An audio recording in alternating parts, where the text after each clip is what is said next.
Welcome to the Rant Network, where we bring you uncensored, unfiltered conversation on a wide range of topics, or so we try to, which is something that we're going to get into.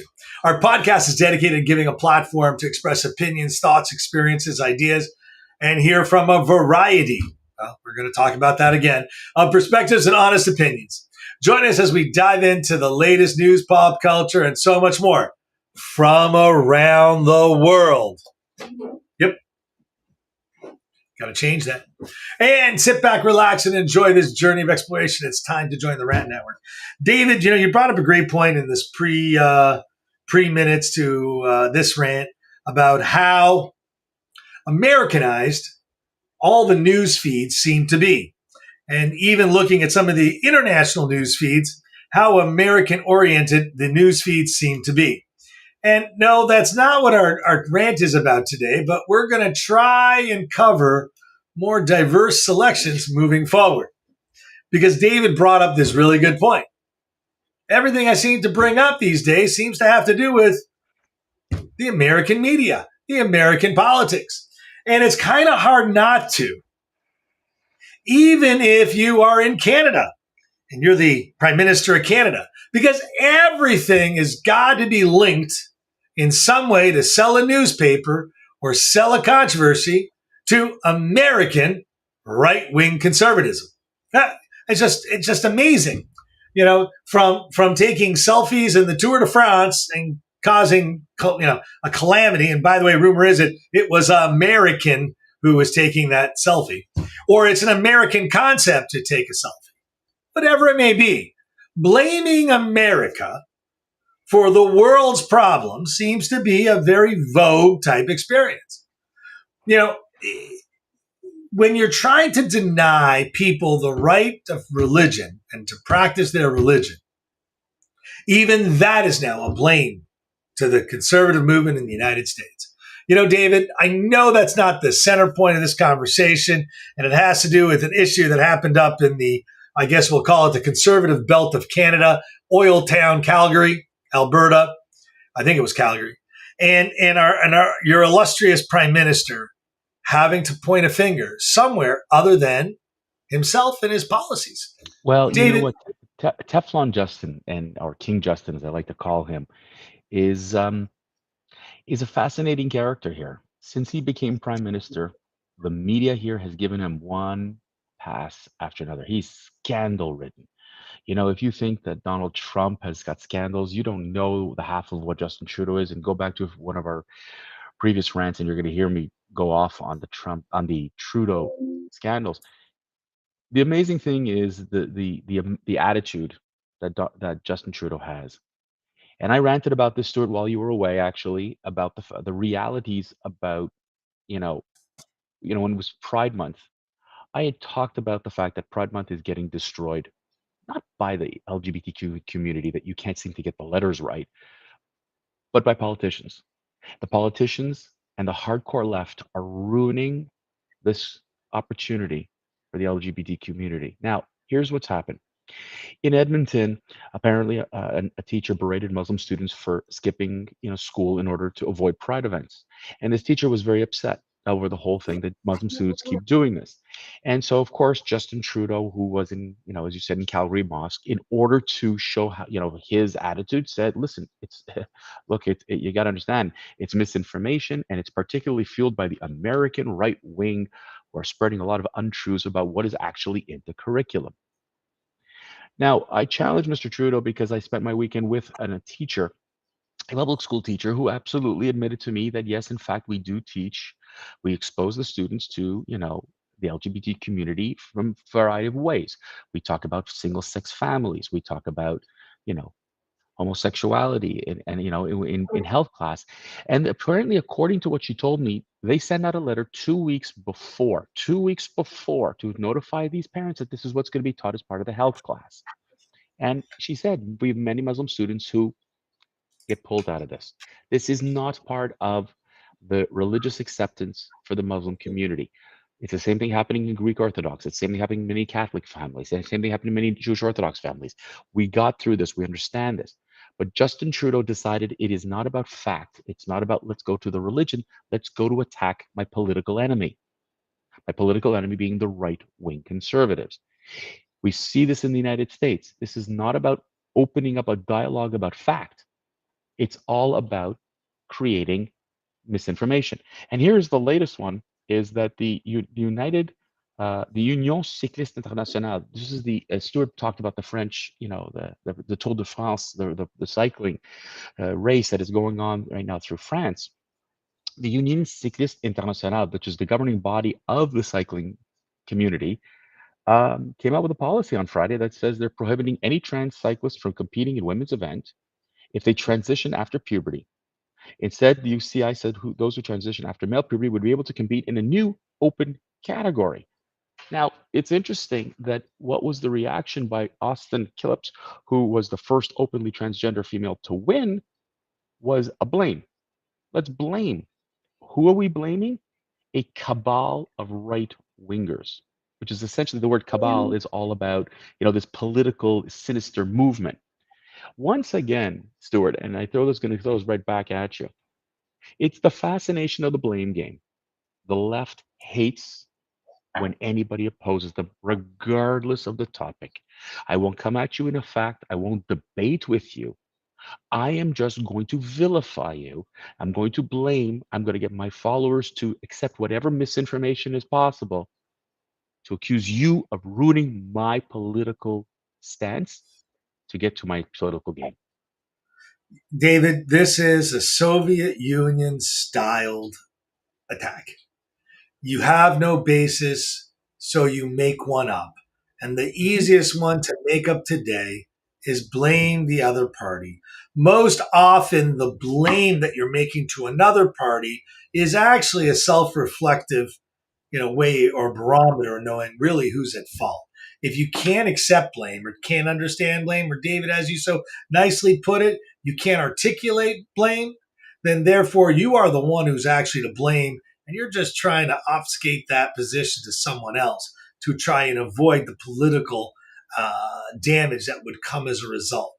I got to be brutally honest with you, David, to know that every problem in the world is linked to a conservative seems kind of off.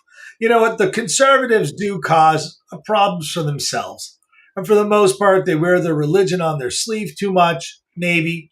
But at the end of the day, if they didn't wear their religion on their sleeve, those immigrants that they say the conservatives are so much against would never get into this country and would never have the rights and freedoms to say, I don't like this or I don't like that. But the only people who come to their rescue are conservatives, not Democrats or liberals. And to call them names isn't really worth my time today or any of our 3 days a week that we run this rant. I think it is important to understand that the Trudeau clan has been a fiefdom in Canadian politics since the 60s. This is not new. His father was a blamist, but his father was a racist. And you know what? Trudeau himself is a black-faced racist.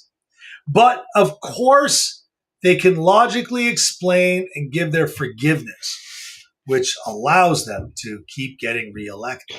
But Stuart, But for all those Muslims, which is called a voucher program in the United States, or furlough, where every so often it's challenged in court, where the schools want to push it's a CRT type style education. Whoa. But you're going on to, I get, but again, no.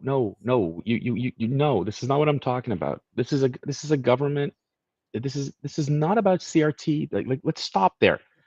No, I know it's not about CRT, David. No. But Stuart, schools. Stuart. The school here is talking about pride events. This isn't CRT. This is not critical race theory. This is strictly about pride. And again, in talking to the few teachers, I want to understand, what were they teaching? What was it that they were explaining? And they were just bringing together the fact of today's family, today's society. They weren't giving a commentary. They weren't racial in this whole thing. It was strictly about, this is today's family construct. And that David, I wasn't understand that. I live in Florida. Yes, it's the States, not Canada. And my wife is a Miami-Dade County school teacher. So I sort of get it, hear it, and kind of a ground zero on this, right? My kids go to a private school. They don't go into the subject. But kids that go to any private school, they do or don't, depending on the private school you send to your kids to. If you're in New York and you go to one school, you only learn about the one view and not both views. It's just very challenging, David. I don't think that today there's a logical way to deal with it to but make that's everyone but happy. but we're And not I agree. but it's not about it. But actually no, I actually disagree. And but let's get back to the point of this rant. The point of the rant here is that the left has, it's a common enemy. It doesn't matter how far on the left you are, the common enemy is the right.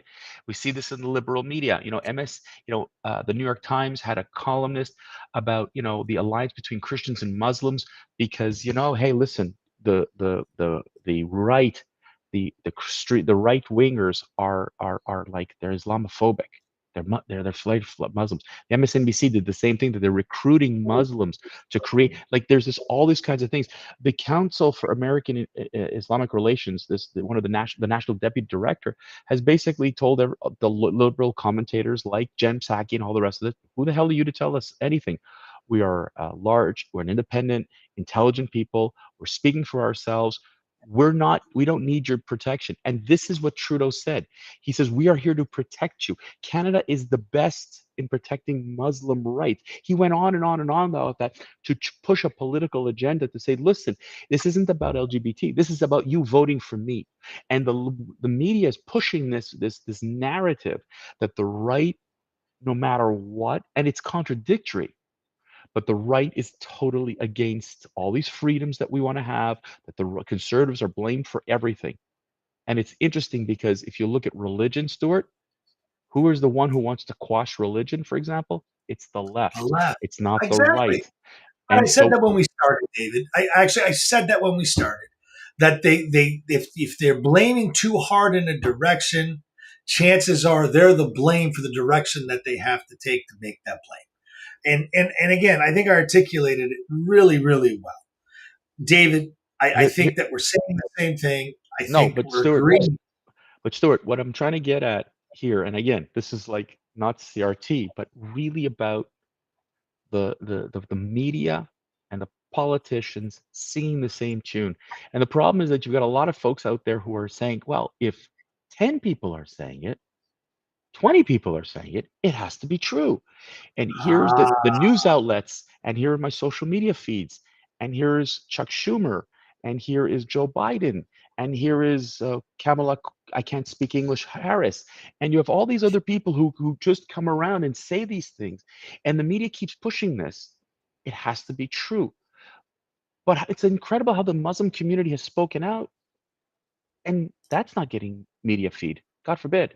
God forbid Jem Psaki should interview the Muslim community and say, listen, guys, this is the real hardcore truth. That is a religion. We oppose homosexuality. but David, I just want to point out something. You keep bringing up Jen Psaki, American politics at its best. All right, guys, I'm going to try and wrap this up because clearly we need to find a better center on international news. And I think that's going to be my effort, David. And it's a great segue into this next little blurb. Thanks for joining us for today's episode, tuning in and listening. I hope you enjoyed this conversation, gained some valuable insight. We appreciate your support. Hope you'll join us next time for a more thought provoking conversation. We do this every Monday, Wednesday, Friday, noon Eastern. In the meantime, don't forget to follow us on social media, share your thoughts, remember us. We're always interested in hearing from you. And unlike the media, we will give you as many sides as we can figure out in our 15 minutes. David, do you have a last minute goodbye? Have yourself a wonderful day, everyone.